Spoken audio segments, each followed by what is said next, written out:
समकालीन तीसरी दुनिया के संपादक और संस्थापक आनंद स्वरूप वर्मा सर से थर्ड राउंड की हम लोग बात शुरू कर रहे हैं। सर, आप थोड़ा मैगजीन पे केंद्रित होकर और बात कर लें कि आप लोग कवर स्टोरी कैसे तय करते हैं और इस मैगजीन ने किस लिहाज से पत्रकारिता में अपना एक स्थान बनाया है। हम लोग जानते हैं, लेकिन मैं तो सुनना चाहता हूँ कि वो जो कंटेंट आप देते हैं वो तय कैसे करते हैं आप लोग जो है। देखिए, इस पत्रिका की लोकप्रियता काफ़ी है जी एक बहुत बड़ा वर्ग है जो इसका इंतजार करता है और इसकी साख ऐसी बनी हुई है कि कितनी बार ये बंद हुई जी 1980 से लेकर के और अब तक 6-7 बार ये बंद हुई और निकलती और रही। इसके पाठकों ने इसको उबारा निकाला। हाँ, फिर भी लोगों ने इस पर भरोसा नहीं छोड़ा। जी, बल्कि मैं तो देख रहा था फाइल जिसमें लोगों ने लिख के दिया है कि हम इतना मदद करेंगे हर हाँ, महीने। पिछले 2 साल से तो ऐसे ही ये निकल रही थी, क्योंकि हमने अपील किया था कि 200 रुपये से 3,000 रुपये के बीच की कोई राशि आप तय कर लें हम लोग भड़ास में भी छापते रहे हैं और हर महीने आप इसे दें। जी तो हम पत्रिका तो इस कितने तरह लोगों ने से लिख के दिया है? अभी मैं फाइल में देख रहा था, काफी संख्या है। काफ़ी है, कुल मिलाकर तकरीबन 80,000 रुपये हर आपके महीने पाठक कंट्रीब्यूट करते हैं हमारे। हाँ, जी, जी। तो इस तरह मतलब एक बाकी तरह जैसे मीडिया के बारे में कहा जाता है कि साहब उसमें इन्वेस्टमेंट चाहिए, बड़ा भारी पूंजी चाहिए। मुझे लगता है कि एक तरह से ये प्रमाण है ये मैगजीन कि जनता की पत्रकारिता करेंगे आप तो जनता आपको पे करेगी। बिल्कुल बिल्कुल, यह हमारी अक्षमता है कि हम लोगों तक पहुंच नहीं पाए हैं इसके लिए। नहीं तो ये पत्रिका का जितना खर्चा आता है उससे कई गुना ज़्यादा स्मॉल कंट्रीब्यूटर्स जो है पैसे दे सकते हैं, अगर हम थोड़ा वैज्ञानिक ढंग से इसको संगठित कर लें। हम नहीं कर पाए, उसके पीछे बहुत सारे कारण हो सकते हैं, लेकिन सिद्धांतः यह सही है। व्यवहार में हम थोड़े असफल रहे। बाकी इस मुझसे कभी किसी ने पूछा था ये सवाल कि कैसे आप कवर स्टोरी तय करते हैं। तो मैंने उनको कहा कि आप थोड़ा इसको हाइपोथेटिकल देखिए कि जितना भी so called main stream media है उनके अखबार के दफ्तरों में शाम को चले जाइए और एडिटर की जो वेस्ट पेपर बास्केट है उन सबका उठा के लेके आ जाइए जो सामान उन्होंने फेंका है, तो उसमें से आपको 8-10 कवर स्टोरी मिल जाएगी। क्या बात है के लिए। क्या बात है। मतलब जो न्यूज रूम में वेस्टेज है, हाँ, पीटीआई और यूएनआई और रिपोर्टर्स की खबरें डस्टबिन में डाल दिया गया, उसमें वो हमारी कवर स्टोरी हो जाती है। क्योंकि जैसे जैसे मीडिया का कॉर्पोरेटाइजेशन बढ़ता जा रहा है वैसे वैसे जनता की खबरें खत्म होती जा रही हैं।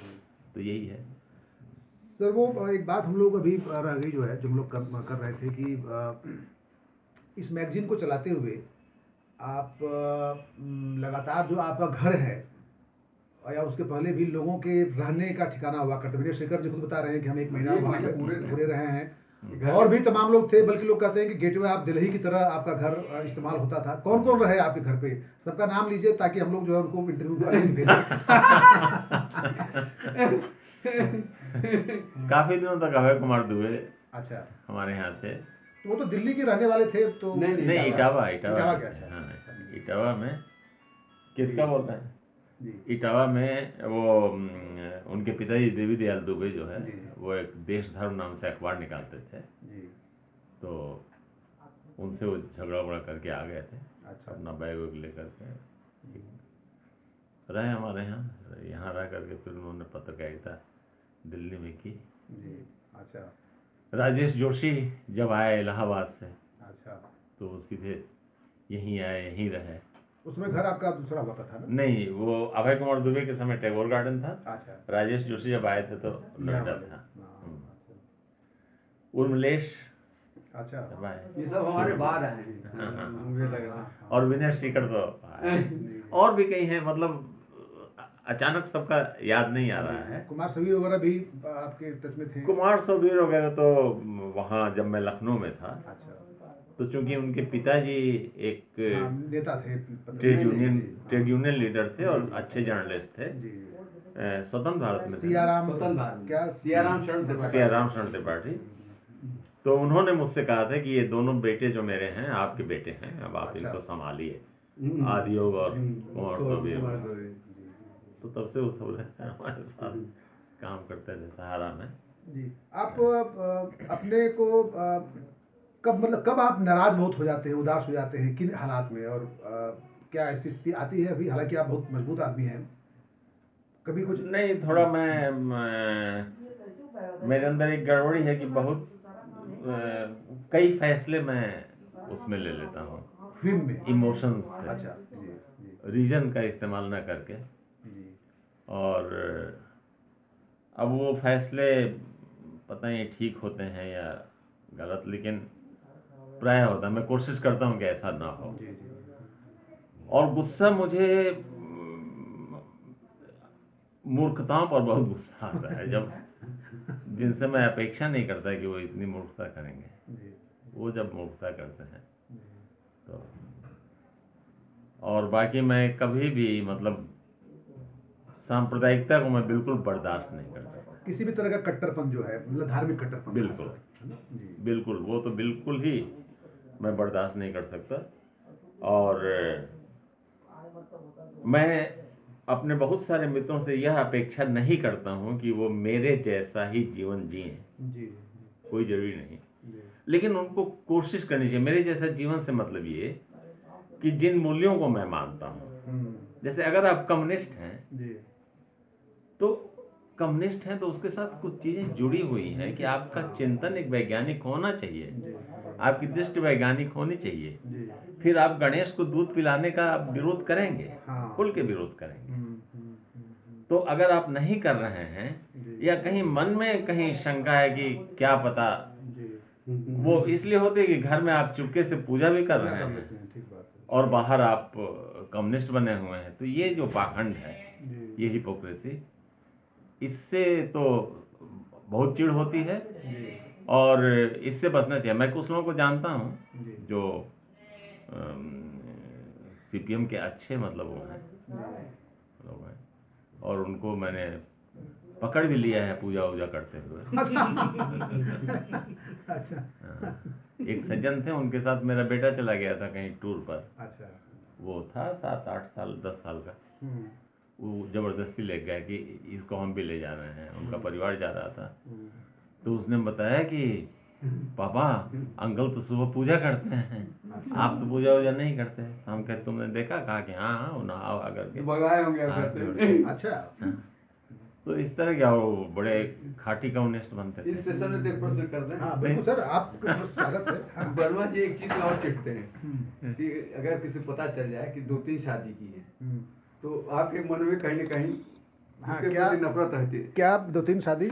मैं वेणुगोपाल का बता रहा हूँ। फिर से सवाल। एक बार मैं वेणुगोपाल के साथ हैदराबाद से यहाँ आया हुआ था। जी हम पहले आ गए तो बाद में आए। तो तो फिर परिचय उच्चय तो वर्मा जी का वेणुगोपाल से था ही। जी तो वेणुगोपाल कर चले गए, मैं तो यही था, रुका हुआ था। इस बार हम लोग नैनीताल गए थे हाँ। साथ में वीरेंद्र डंगवाल के साथ। तो आपने कहा कि यार वीरेंद्र सिंह ने बताया क्यों नहीं कि वेणुगोपाल ने 2 शादियां की हैं, मैं भगा देता उसी समय। याद है? हाँ, याद है, याद है। 2 शादियों वाले तो काफी कामरेड हैं, काफी लोग हैं। 3-3 4-4 वाले जी। हैं। राहुल सांकृत्यायन है, कम्युनिस्टों की कमजोरी भी रही है। अभी देखिए इनका फिदेल कास्ट्रो को देख लिए, माओ से तुंग देख लिए कि सब ये तो प्रेम वाला मामला है ना। सर ये पेड़ कौन सा है? ये जो बांस की ये तरह का है? ट्विस्टेड बम्बू, हैं? ट्विस्टेड बम्बू है चाइना का। अच्छा